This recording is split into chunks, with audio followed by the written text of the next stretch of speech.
They said it happened one cold Tuesday morning, the kind of day where everyone seems to move just a little slower, grumble just a little louder, and notice absolutely nothing out of the ordinary.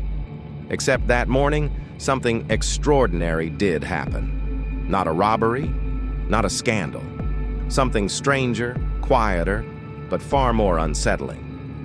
It started when an elderly man walked into the flagship location of a well-known grocery chain on the edge of the city.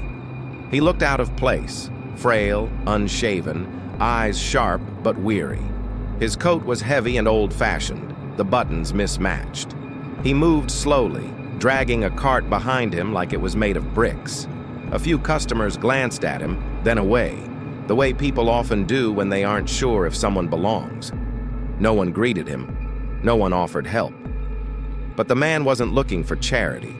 He was looking for something very specific, something that hadn't been touched in a long time. What no one realized, what would later leave people stunned and reporters scrambling, was that this was no ordinary old man. This was Mr. Bennett Marshall, the original founder of the store chain, presumed retired and living abroad.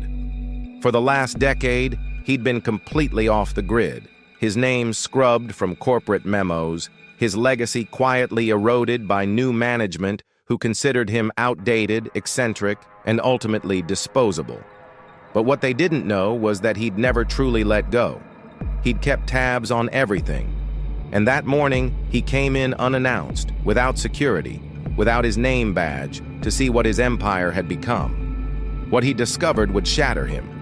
He wasn't even halfway down the cereal aisle when the cashier spotted him. Her name tag read Melinda, and from the moment she saw him, something shifted in her demeanor. Her eyes narrowed, her lips twisted into a smirk. She left her register, walked straight toward him, and barked out, "Sir, you can't drag that cart like that. You're blocking the aisle."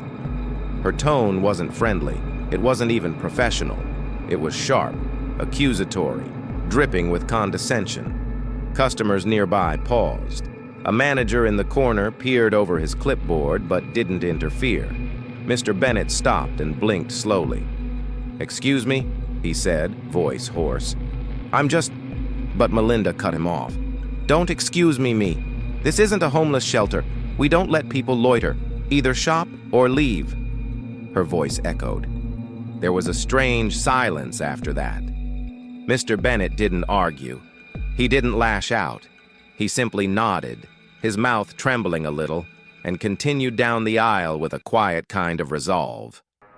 Melinda turned on her heel, laughing under her breath as she returned to her register. Customers avoided his gaze, unsure what to make of what they'd witnessed. But that moment would be talked about for months to come. Because what happened next was surreal.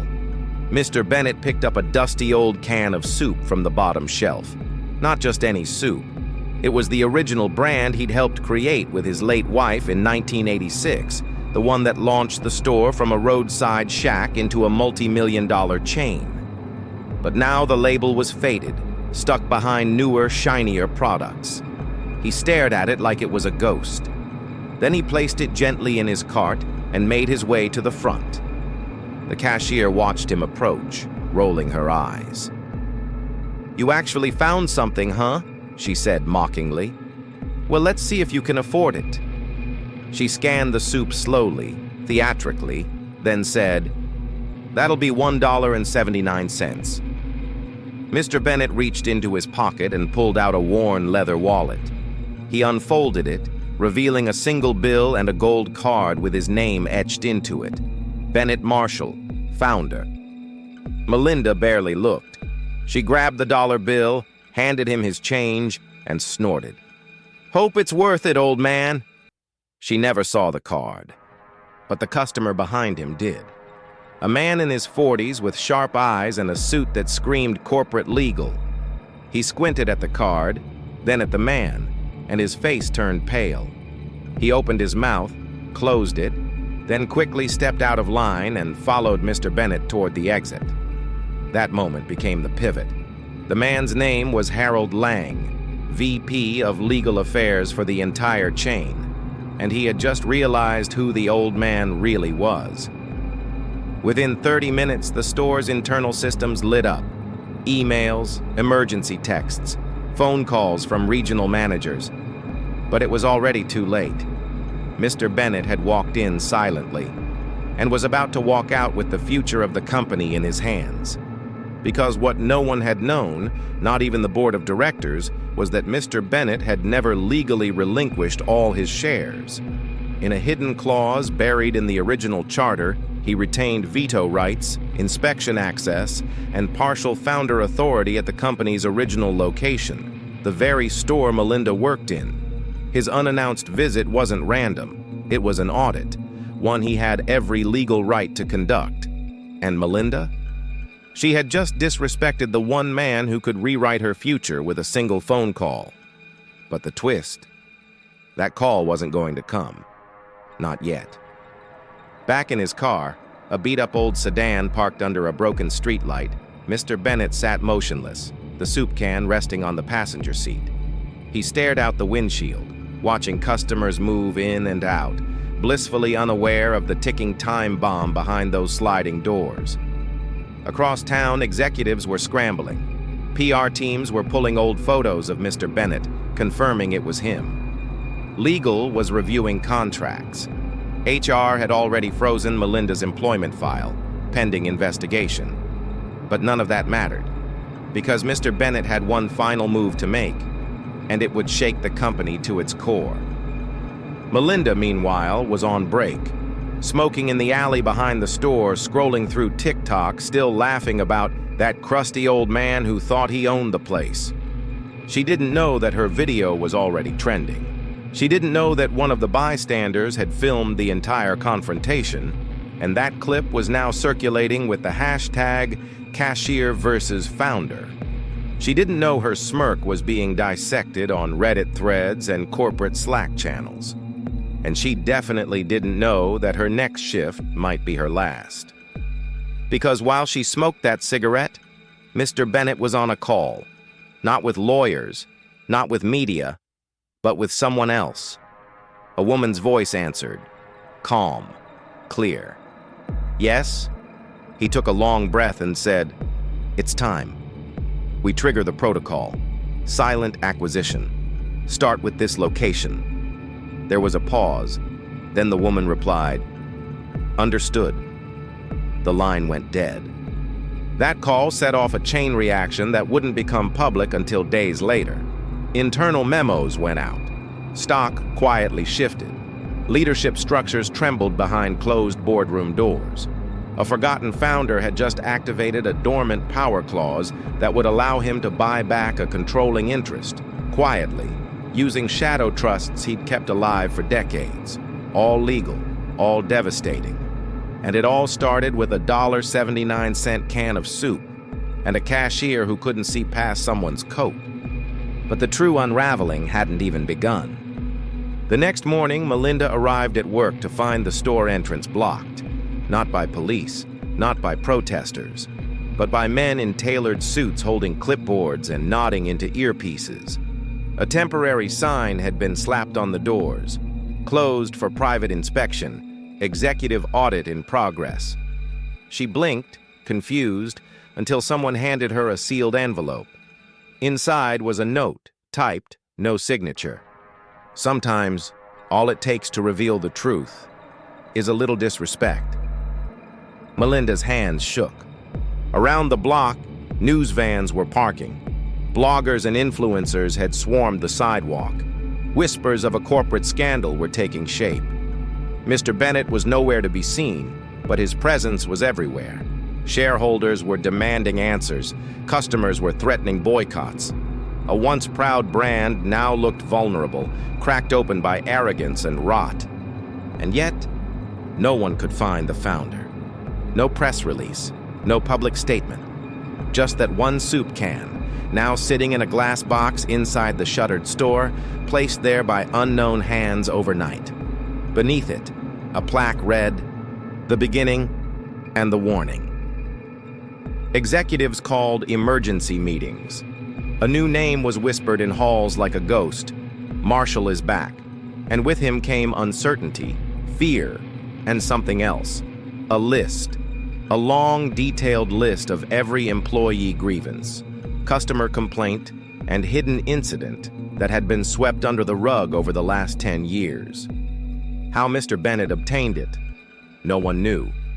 But he had it, and it was damning. Some say he's planning to fire the entire upper tier. Others believe he's going to sell the company just to watch it burn. But the most persistent rumor is that he's not done yet. That his next stop is the headquarters.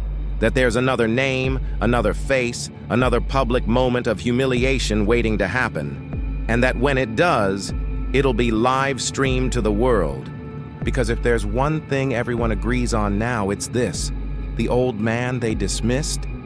He's not coming back for revenge. He's coming back for everything. 2 days after the store abruptly shut its doors, the story had already spread like wildfire. Local headlines called it a corporate mystery. Social media dubbed it a real-life movie. Customers speculated, investors panicked, and employees whispered of the old man with the golden card and the storm he left in his wake.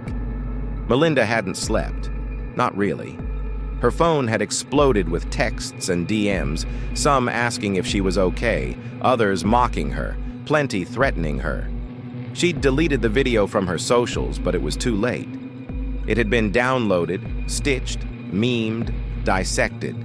She was now that cashier, and every frame of her mocking smirk was being turned into cautionary content for workplace training videos. But the worst part wasn't the backlash. It was the silence from corporate. No HR calls, no manager check-ins, no emails, just a deafening void. And that plaque in the glass box she hadn't been able to stop thinking about. The beginning and the warning. She didn't even recognize herself in the clip anymore. The venom in her tone, the way she had dismissed him without a second thought, it echoed now, not just in her head, but across the internet. And deep down, Melinda knew. She hadn't just disrespected a man, she'd disrespected the roots of something bigger than she understood. Meanwhile, Bennett Marshall was on the move. While chaos roiled quietly behind closed corporate doors, he sat in the back seat of a nondescript black sedan, hands folded over a cane that wasn't for walking, it was for legacy. In front of him sat a leather briefcase, and beside him, a woman in a navy pantsuit and wire-rimmed glasses tapped calmly on a tablet. Her name was Clara Lutz, his longtime legal advisor, the only one who'd stayed when the board tried to force him out over a decade ago. "Headquarters has been notified," she said without looking up. "They're expecting an emergency shareholder meeting tomorrow." "Good," Bennett murmured. "They won't be expecting me." Clara raised an eyebrow. "You're going in person?" Bennett didn't answer immediately. He looked out the window at the city skyline. It had changed so much. Glass towers, electric scooters, delivery drones humming above. But underneath, the same rot he'd once fought so hard to prevent had returned. "They forgot who built this," he said softly. "Let's remind them."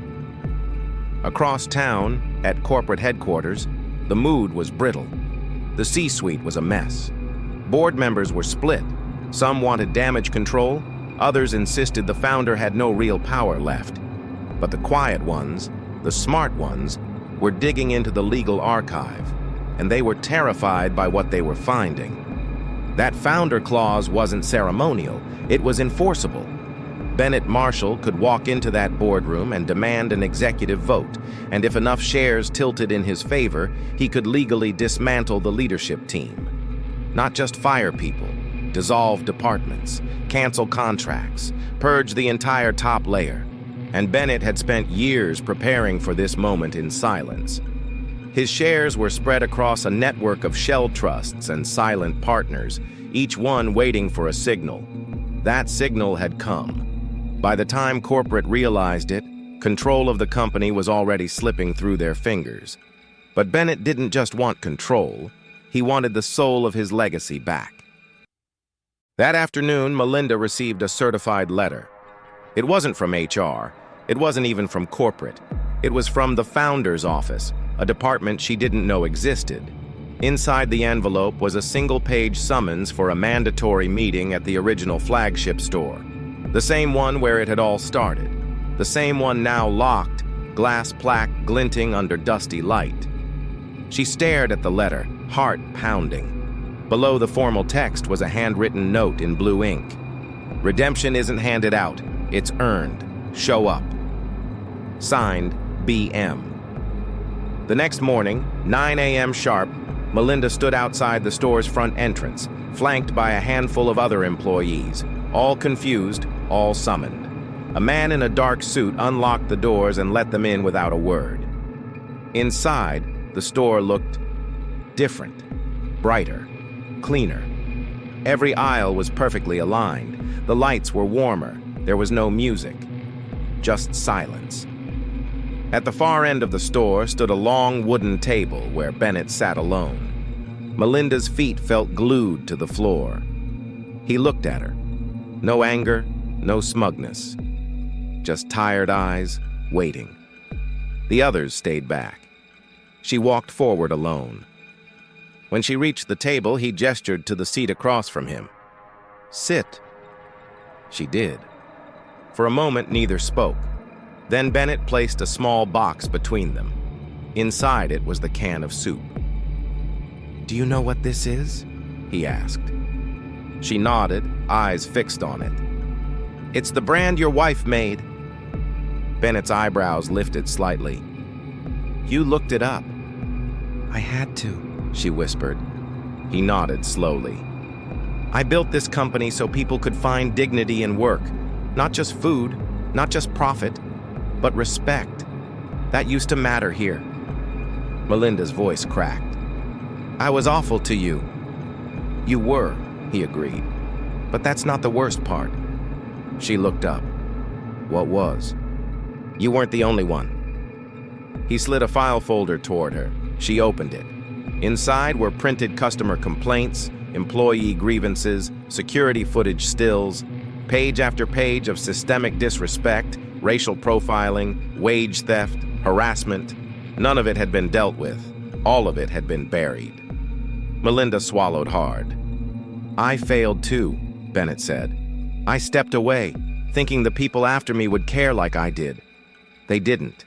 They stripped the culture, cut corners, hired people who looked down instead of reaching across. You were taught to believe someone like me didn't matter. That's not your fault. But it is your responsibility now." She looked up again, shaken. "Why are you telling me this?"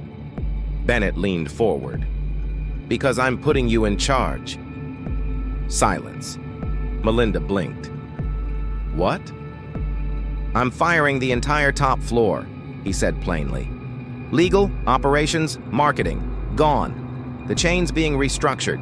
And this store, the original one, is going to be the new benchmark. I need someone who understands what went wrong. Someone who's seen it, done it, regretted it." "I'm not qualified." "You're exactly qualified," he interrupted. "Because now, you'll never forget what it feels like to be on the wrong side of this table." Melinda's mouth opened, then closed. She didn't know what to say. "You start tomorrow," Bennett said. "As store lead, you'll report directly to me." He stood up, picked up the soup can, and handed it to her. "Don't let this place forget again." And then he walked out. By noon, news trucks surrounded headquarters. The shareholder meeting had been hijacked. Executives were escorted out by private security. Bennett Marshall stood in the boardroom, now fully reclaimed, delivering a speech that would go viral within hours. He didn't shout. He didn't gloat. He simply listed names. Employees fired unjustly, customers mistreated, decisions made without humanity. Then he made his final move.